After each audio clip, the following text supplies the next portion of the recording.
हरे कृष्णा कृष्णा कृष्णा हरे हरे, हरे राम राम राम हरे हरे। मित्रों, जैसे कि आप भगवत गीता यथा स्वरूप प्रतिदिन सुनते हैं अथवा देखते हैं, उसी को आज हम कंटिन्यू करते हैं। लभ्यन्ते ब्रह्म निर्वाणमृस्य क्षीण क्षीण कल्मषा छिन्नाद्वैतायात्मान सर्वभूत हिते रता।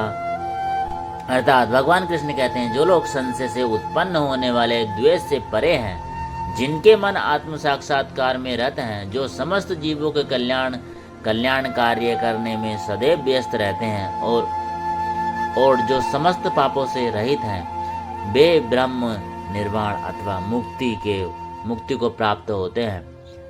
केवल वही व्यक्ति सभी जीवों के कल्याण कार्य में रत कहा जाएगा जो पूर्णतः कृष्ण भावनावित है। जब व्यक्ति को यह वास्तविक ज्ञान हो जाता है कि कृष्ण ही सभी वस्तुओं के उद्गम है, तब वह जो भी कर्म करता है सबों के हित को ध्यान में रखकर करता है। परम भोक्ता, परम नियंता तथा परम सखा कृष्ण को भूल जाना मानवता के कलेशों का कारण है। अतः समग्र मानवता के लिए कार्य करना सबसे बड़ा कल्याण कार्य है। कोई भी मनुष्य ऐसे श्रेष्ठ कार्य में तब तक नहीं लग पाता जब तक वह स्वयं मुक्त न हो। कृष्ण भावनावित मनुष्य के हृदय में कृष्ण की सर्वोच्चतम पर बिल्कुल संदेह नहीं रहता। वह इसलिए संदेह नहीं करता क्योंकि वह समस्त पापों से रहित होता है। ऐसा है यह देवी प्रेम। जो व्यक्ति मानव समाज का भौतिक कल्याण करने में ही व्यस्त रहता है, वह वास्तव में किसी की भी सहायता नहीं कर सकता। शरीर तथा मन की क्षणिक खुशी संतोषजनक नहीं होती। जीवन संघर्ष में कठिनाइयों का वास्तविक कारण मनुष्य द्वारा परमेश्वर में अपने संबंध की विस्मृति में ढूंढा जा सकता है। जब मनुष्य कृष्ण के साथ अपने संबंध के प्रति पूर्णतया सचेत रहता है, तो वह वास्तव में मुक्त आत्मा होता है, भले ही वह भौतिक शरीर के जाल में फंसा हो। काम क्रोध विमुक्तामाम यतीनाम यत चेतसाम अभितो ब्रह्म निर्वाणम वर्तते विदितात्मान। अर्थात भगवान कृष्ण आगे कहते हैं, जो क्रोध तथा समस्त भौतिक इच्छाओं से रहित है, जो स्वरूप प्रसिद्ध आत्म संयमी है और संसिद्धि के लिए निरंतर प्रयास करते हैं, उनकी मुक्ति निकट भविष्य में सुनिश्चित है। अर्थात मोक्ष के लिए सतत प्रयत्नशील रहने वाले साधु पुरुषों में जो कृष्ण भावनावित होता है, वह सर्वश्रेष्ठ है। इस तथ्य की पुष्टि भागवत में इस प्रकार हुई है।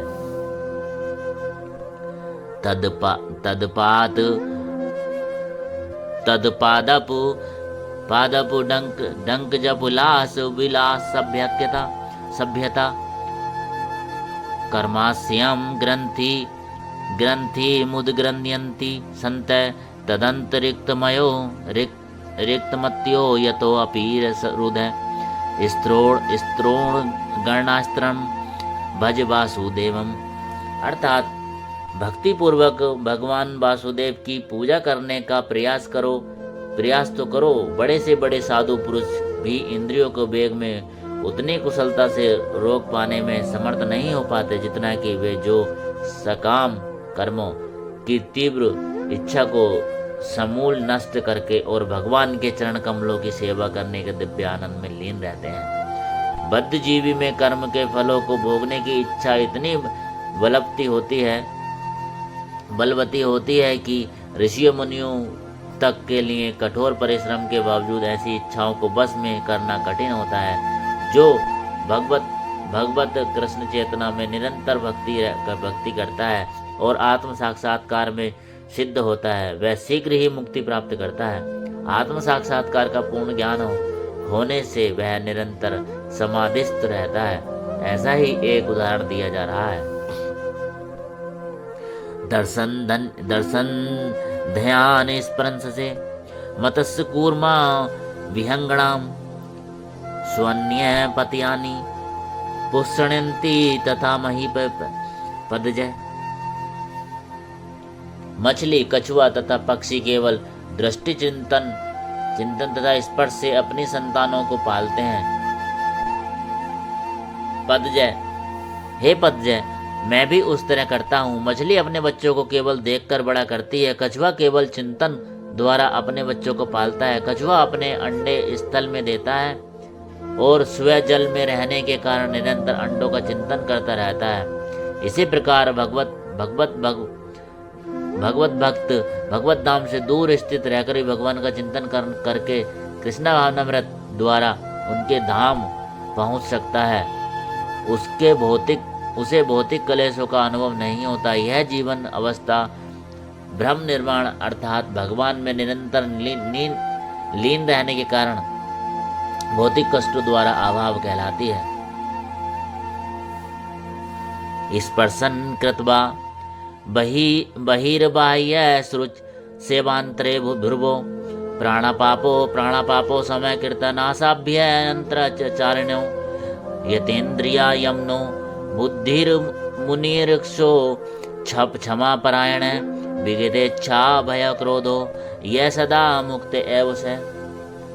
अर्थात भगवान आगे कहते हैं, समस्त इंद्रिय विषयों को बाहर करके दृष्टि को भौहों के माध्यम में केंद्रित करके प्राण अथवा अपान वायु को नथुनों के भीतर रोककर और इस तरह मन, इंद्रियों तथा बुद्धि को वश में कर जो मोक्ष को लक्ष्य बनाता है, वह योगी इच्छा भय तथा क्रोध से रहित हो जाता है। जो निरंतर इस अवस्था में रहता है वह अवश्य ही मुक्त होता है, अवश्य ही मुक्त है।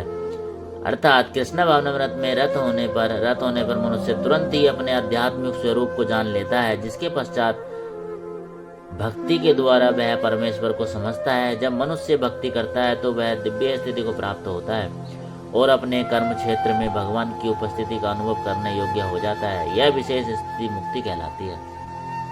मुक्ति विषयक उपयुक्त सिद्धांतों का प्रतिपादन करके श्री भगवान अर्जुन को यह शिक्षा देते हैं कि मनुष्य किस प्रकार अष्टांग योग का अभ्यास करके इस स्थिति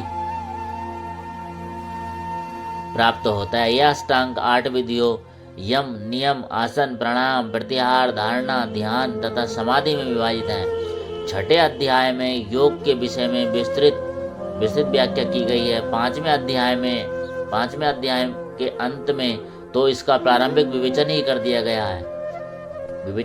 गया है। योग में प्रत्याहार विधि से शब्द, स्पर्श, रूप, स्वाद तथा गंध का निराकरण करना होता है और तब दृष्टि को दोनों भुवों के बीच में लाकर अध खुली पलकों से उसे नासाग्र पर केंद्रित करना पड़ता है। आंखों को पूरी तरह बंद करने से कोई लाभ नहीं होता, क्योंकि तब सो जाने की संभावना रहती है। नहीं आंखों को पूरा खुला रखने से कोई लाभ है, क्योंकि तब तो इंद्रिय विषयों द्वारा आकृष्ट होने का भय बना रहता है। नथुनों के भीतर श्वास की गति को रोकने के लिए प्राण तथा अपान वायु को सम किया जाता है। ऐसे योगाभ्यास से मनुष्य अपने इंद्रियों के ऊपर नियंत्रण प्राप्त करता है, बाह्य इंद्रिय विषयों से दूर रहता है और अपनी मुक्ति की तैयारी करता है। इस योग विधि से मनुष्य समस्त प्रकार के भय तथा क्रोध से रहित हो जाता है और परमात्मा की उपस्थिति का अनुभव करता है। दूसरे शब्दों में कृष्ण भावनामृत के योग सिद्धांतों को संपन्न करने की सरलतम विधि है।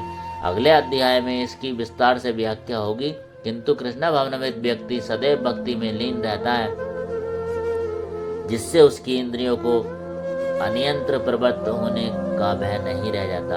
अष्टांग योग की अपेक्षा इंद्रियों को बस में करने की यह अधिक उत्तम विधि है।